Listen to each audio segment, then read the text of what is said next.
100% अनुदानित शाळा असल्याचे सांगून 5व्या वर्गात ऍडमिशन करून दिली। यावर एका मुख्याध्यापकाने पालकाला परीक्षा फीच्या नावाने लाच मागितली। याचीच तक्रार पालकाने लाचलुचपत प्रतिबंधक विभागाकडे केली असता पथकाने सापळा रचून कारवाई केली।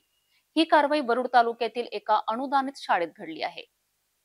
अनुदानित शाळेत 5व्या वर्गात ऍडमिशन करून दिली म्हणून फीच्या नावाने मुख्याध्यापकाने पालकांना 1000 रुपयाची लाच मागितल्याचा प्रकार वरुड शहरात 23 जुलैला घडली। एका पालकाचे दोन्ही मुले NT रडके हायस्कूल वरुड येथे शाळा शिकत आहेत। मुलगी ही इयत्ता 9व्या वर्गात शिकत असून मुलाला चालू वर्षी 5व्या वर्गात प्रवेश मिळाला आहे। NT रडके हायस्कूल वरुड शाळा ही 100% अनुदानित आहे।